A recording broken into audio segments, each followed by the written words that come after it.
Bettina, will you marry me?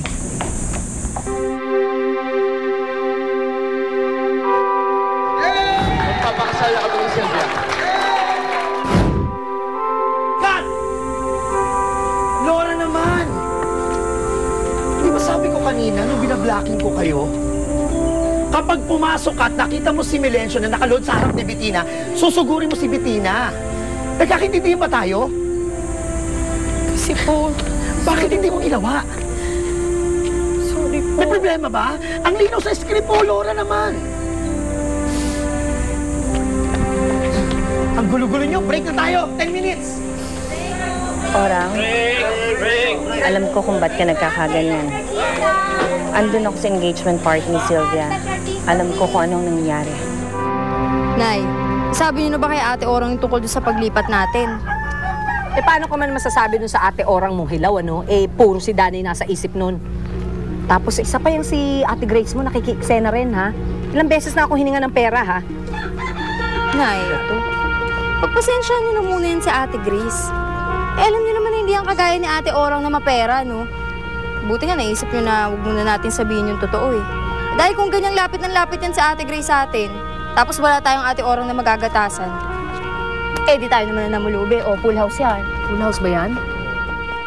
Hindi po totoo yung sinasabi sa inyo ni Sylvia na inagaw ko sa kanya si Danny, Miss Rosenda. Sa maniwala kayo o hindi, matagal na po silang tapos nung nagmamahalan po kami ni Danny. Pero may kasalanan po si Danny sa pamilya ko. Siya po ang dahilan kung bakit namatay ang nanay ising ko. Kaya po naghiwalay kami.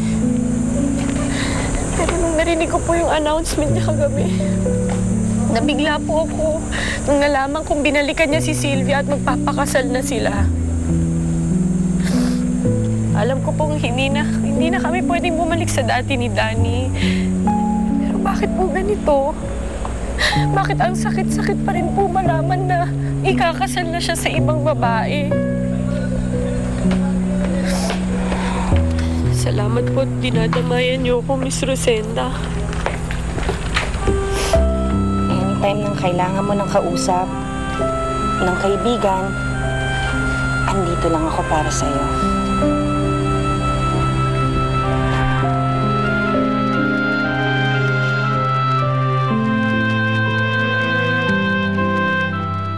Why do I get this feeling na you haven't made up your mind yet? Dahil ba kay Orang?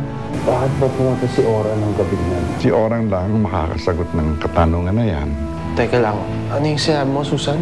Inibita ko si Orang dito? Opo, kaya nga po nagpunta dito yung tao eh. This is a pleasant surprise. Wala naman tayong usapan, Danny, pero ba't nandito ka? Meron lang akong gusto malaman, Sylvia. Ano? Ikaw ba nagpadala kay Orang ng invitation para sa engagement party natin?